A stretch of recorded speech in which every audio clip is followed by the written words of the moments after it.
Hello and welcome to my YouTube channel pre exam training.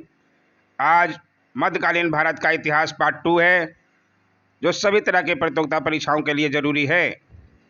आइए देखते हैं, इसमें बार बार सभी प्रतियोगिता परीक्षा में पूछे जाने वाले सवालों का संग्रह है। आइए देखें आज पार्ट 2। सब देखो सब सीखो, सबके लिए ज़रूरी है दोस्तों। पहला सवाल ये देखिए कितना इम्पोर्टेंट है। शिवाजी की राजधानी कहाँ थी? इसका सही जवाब रायगढ़। अब ध्यान रखिएगा।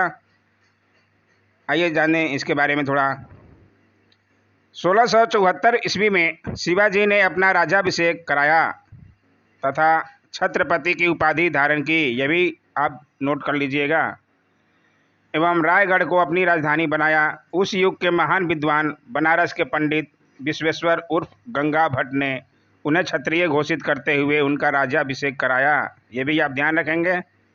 आइए देखिए अगला सवाल। सरंजामी प्रथा किससे संबंधित थी? इसका आंसर आप देख सकते हैं। इसका आंसर ए है मराठा भू राजस्व प्रथा। आइए जानें इसके बारे में। मराठा काल में सरंजामी प्रथा भू राजस्व प्रशासन से संबंधित थी। इस काल में मराठा जागीरदारों को सरंजामी भूमि उनके निर्वहन के लिए प्रदान की जाती थी, इसे भी आप ध्यान रखेंगे। इस तरह इसका सही आंसर जो है ए है मराठा भू राजस्व प्रथा। सरंजामी प्रथा, मराठा भू राजस्व प्रथा, यह से आप ध्यान रखेंगे। आइए देखिए अगला सवाल। यह अच्छा सवाल है। बहमनी राज्य का संस्थापक कौन था? विजयनगर, बहमनी साम्राज्य, दोनों के बारे में आपको पढ़ना पड़ेगा। सल्तनत काल अधिकतर जो है मध्यकाल के ये इतिहास में आते ही हैं। इसका सही जवाब है ए अलाउद्दीन हसन। अब ध्यान रखिएगा।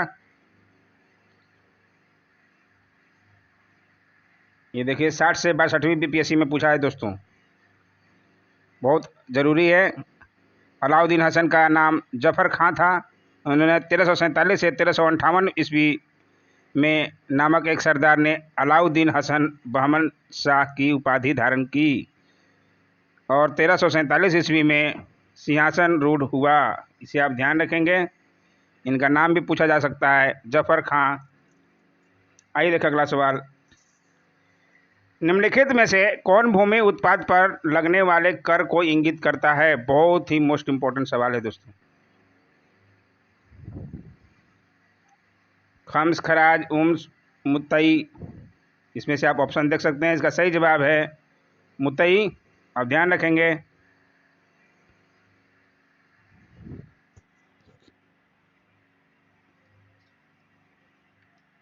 आइए देखें इसके बारे में थोड़ा जानते हैं।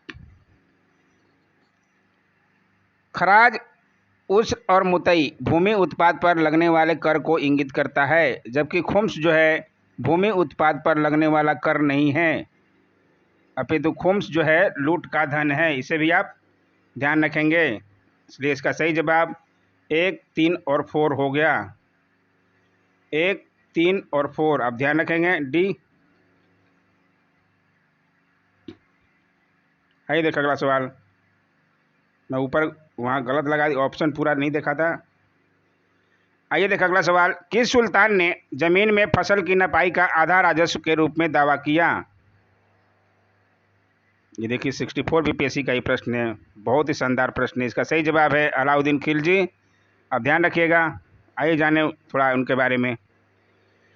अलाउद्दीन खिलजी जो है दिल्ली सल्तनत का प्रथम सुल्तान था, जिसने भू राजस्व नीति में कुछ परिवर्तन किए थे। उसने उपज का 50% भू राजस्व के रूप में निश्चित किया। बहुत अच्छा सवाल है दोस्तों ही। आइए देखें अगला सवाल। तैमूर के आक्रमण के बाद भारत में किस वंश का राज स्थापित हुआ? बहुत ही अच्छा सवाल है दोस्तों। इसका सही जवाब है सैयद वंश।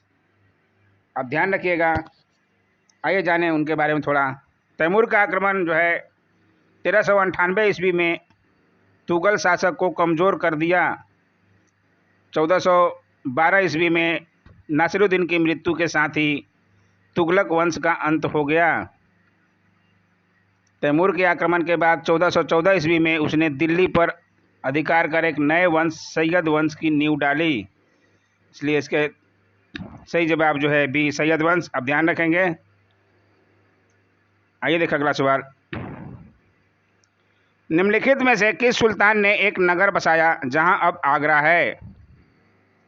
ये भी बहुत अच्छा सवाल है। इसका सही जवाब है सिकंदर लोदी। अब ध्यान रखेंगे।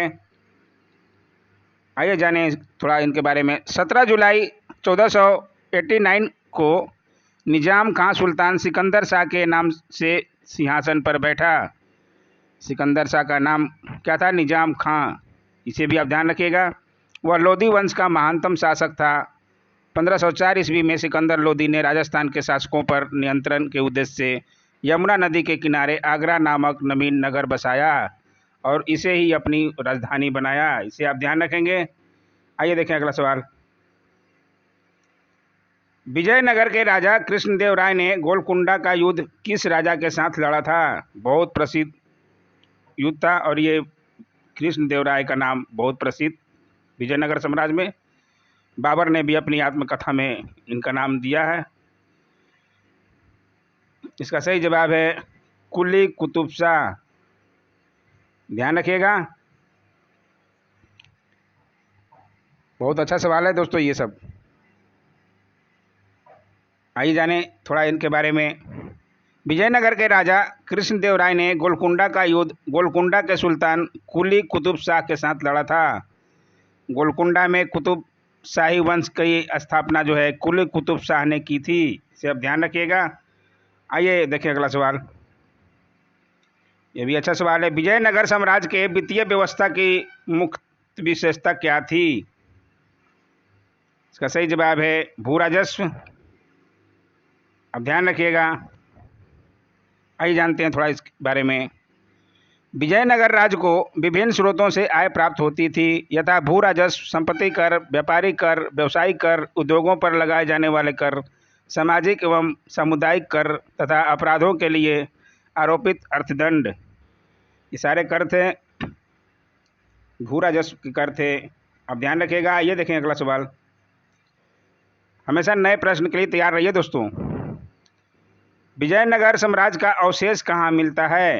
ये भी अच्छा सवाल है। इसका सही जवाब है हम्पी। ध्यान रखिएगा। हम्पी के खंडहर यानी कि वर्तमान जो है कर्नाटक में अवस्थित है, विजयनगर साम्राज्य की प्राचीन राजधानी का प्रतिनिधित्व करते हैं। इसे आप ध्यान रखिएगा। इसका सही जवाब है हम्पी। आइए देखिए अगला सवाल। 63वें बीपीएससी का प्रश्न है दोस्तों। विजयनगर के उस पहले शासक की पहचान करें जिसने बहमनियों से गोवा को छीना है। बहुत बहुत मोस्ट इम्पोर्टेंट सवाल है। इसका सही जवाब है हरिहर द्वितीय। अब ध्यान रखिएगा। बहुत अच्छा सवाल है दोस्तों। 1377 ईस्वी में बुका की मृत्यु के बाद उसका पुत्र हरिहर द्वितीय सिंहासन पर बैठा। 1377 से लेकर 1407 ईस्वी तक रहा था। इसे भी आप ध्यान रखिएगा इनका कार्यकाल। आइए देखें अगला सवाल। ये भी अच्छा सवाल है। शेख बहाउद्दीन जकारिया किस संप्रदाय के थे? इसका सही जवाब है सुहरावर्दी संप्रदाय। अब ध्यान रखिएगा। बहुत अच्छा सवाल है ये। भारतवर्ष में सुहरावादी संप्रदाय शेख बहाउद्दीन जकारिया ने शुरू किया था 1182 ईस्वी में। इन्हें आप ध्यान रखिएगा। आइए देखें एक और सवाल। बहुत अच्छा ये सवाल है। जबाबित का संबंध किससे था? इसका सही जवाब यही होगा राजस्व राज कानून से। अब ध्यान रखिएगा। आइए देखें। जबाबित का संबंध राज्य के कानून से था। इसे आप ध्यान रखिएगा। हर तरह के सवाल पूछे जाएंगे दोस्तों। आपको हर तरह के सवालों के लिए तैयार रहना होगा। सल्तनत काल के सिक्के या टंका ससगनी एवं जीतल किन धातुओं के थे? बहुत अच्छा सवाल है। इसका सही जवाब है चांदी और तांबा। जीतल जो थे तांबा के, ससगनी चांदी और सिक्के और टंका जो चांदी के थे। इसे आप नोट कर सकते हैं। ये देखिए, सल्तनत काल में टंका चांदी एवं जीतल तांबे का बना होता था। ये दोनों सिक्के इल्तुतमिश द्वारा प्रचलित किए गए थे। ये भी आप नोट कर सकते हैं, अच्छा सवाल है। ससगनी भी चांदी का सिक्का था। टंका एवं जीतल का अनुपात 1:48 का था। इसे आप ध्यान रखेंगे। आइए देखिए, ये देखिए इतना अच्छा सवाल है, 63 बीपीएससी का प्रश्न है ये। भारत में कागज का प्रयोग कब से प्रारंभ हुआ? सब लोग जानते होंगे शायद, 12वीं शताब्दी से। ध्यान रखिएगा। आइए देखिए अगला सवाल, मोस्ट इम्पोर्टेंट सवाल है। तबकात ए नासरी का लेखक कौन था? मिनहाज उस सिराज, ये भी सब जानते होंगे, पिछले सवाल में आया था ये, पिछले सेट में। तबकात ए नासरी मिनहाज उज सिराज का ग्रंथ है जो सुल्तान नासिरुद्दीन को समर्पित किया गया है। यह ग्रंथ 23 अध्यायों में है। रोबोटी ने इसका अंग्रेजी में अनुवाद किया। ये भी नाम नोट कर सकते हैं क्योंकि ये भी पूछा जा सकता है। इस पुस्तक में मोहम्मद गौरी की भारत विजय का प्रत्यक्ष वर्णन मिलता है। आइए देखें अगला सवाल। सभी भक्ति संतों के मध्य एक समान विशेषता थी कि उन्होंने क्या?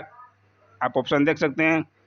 इसका सही जवाब है क्योंकि उन्होंने अपनी वाणी को उसी भाषा में लिखा जिसे उनके भक्त समझते थे, इसलिए वो ज़्यादा प्रचलित हुए। आइए देखें अगला सवाल। 12 मासा की रचना किसने की थी? इसका सही जवाब है मलिक मोहम्मद जायसी। आप ध्यान रखिएगा, आंसर भी दिया हुआ, आप मिला सकते हैं आराम से। 12 मासा की रचना मलिक मोहम्मद जायसी ने की थी। जायसी की और रचनाएं भी है पद्मावत, अखरावट तथा आखिरी कलाम। में से पद्मावत का हिंदी साहित्य में बहुत स्थान है, महत्वपूर्ण स्थान है, इसे आप ध्यान रखिएगा। इन सारे साहित्यों के बारे में आप नोट कर सकते हैं। आइए देखें अगला सवाल। पानीपत के युद्ध में बाबर की जीत का मुख्य कारण क्या था? बहुत अच्छा सवाल है दोस्तों, क्योंकि तुलगमा पद्धति भी अपनाए थे, क्या क्या किए थे, लेकिन मेन जो है उनका जीत का मुख्य कारण जो है उनकी सैन्य कुशलता को माना जाता है, इसलिए आप ध्यान रखिएगा। 69 बीपीएससी का प्रश्न है। पानीपत की पहली लड़ाई कब हुई थी? इस पर भी मैं वीडियो बना चुका हूँ, नहीं देखे हैं तो आप ज़रूर देखिए। 21 अप्रैल 1526 ईस्वी को बाबर एवं इब्राहिम लोदी के बीच हुई थी, जिसमें अपनी सैन्य कुशलता के बल पर जीत हासिल किए थे। आइए देखें अगला सवाल। तुजुक-ए बाबरी किस भाषा में लिखा गया है? यह भी बहुत अच्छा सवाल है। तुर्की भाषा में बाबर द्वारा स्वयं की लिखी तुजुक-ए बाबरी, इसे भी आप ध्यान रखिएगा। तो दोस्तों, आज का क्वेश्चन सेट आपको कैसा लगा? इसमें बहुत नए सवाल थे, उम्मीद है आपको बहुत अच्छा लगा होगा। Don't forget to like, share, comment and subscribe my channel. अभी तक सब्सक्राइब नहीं किए तो कर लीजिए। Thanks for watching my YouTube channel. Thank you.